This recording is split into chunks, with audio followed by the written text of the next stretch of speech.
And I believe you wrote the episode The Blackwater Battle in this current series. I did.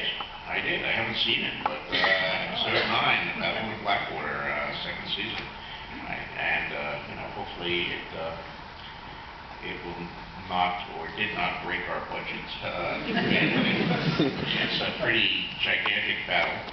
That's one of the frustrations about working, of course, in television as opposed to film. I always wanted the show to be a television show. I didn't say how it could be done as a feature film.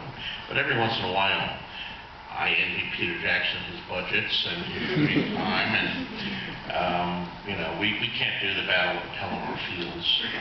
But hopefully we've done something with the Battle of Blackwater that will be epic enough to satisfy the viewers and maybe be one of the great battles ever seen on television, at least. I'm very excited about the fact we got Neil Marshall to direct the episode.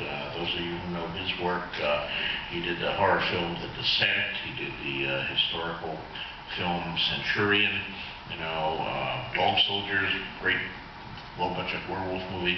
He's a particularly skilled director at working with relatively small budgets and getting terrific action sequences out of it. And by all reports, he's done a marvelous job. Fantastic. Have you actually wielded any of the weapons from the series? Well, I picked them up and swung them about. I haven't actually severed anyone's limbs or sent the axe crashing through someone's helm, but we have an armorer, and it's fun to see what he's come up with. Most of the weapons exist in several states, of course. There's the big heavy one that kind of looks good and has a certain heft to it when it just needs to be waved around. And then there's the stunt doubles that are, for the actual action sequences that are made of considerably lighter metal so they can be small and fast and all that.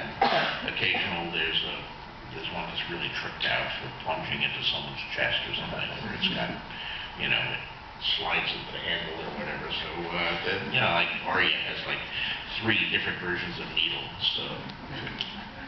And you haven't actually felt like using it on anyone?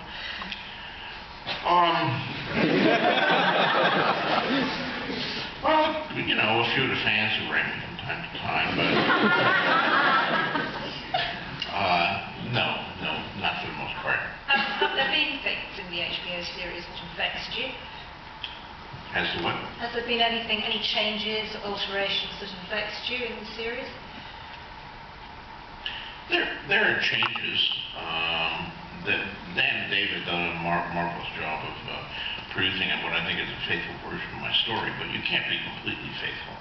And one of the things that has made this such a great experience, and hopefully for them as well as me, is the fact that I did spend 10 years in Hollywood before coming to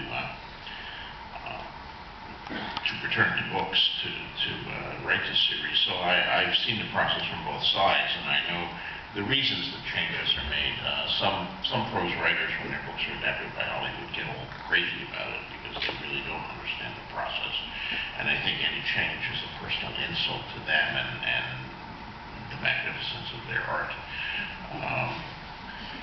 But there are realities, there are practical considerations that occur in an adaptation. Now, in the case of our thing, we have 10 hours.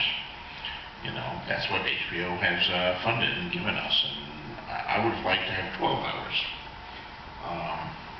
That would have enabled us to do a little more, and a couple of scenes that had to be dropped would be dropped, and would not have had been dropped, and we could have more of those moments. But 10 hours is pretty good. It certainly beats a 2.5-hour movie. So, and when you have 10 hours and you have a budget, and it's quite a sizable budget that we have per episode, but we have to produce it within a budget, and all these actors, I know some of the more purist fans are saying, oh, how could you drop this minor character? He or she was one of my favorite characters, and I would like, there's part of me that would like every character from the books to be in the TV series.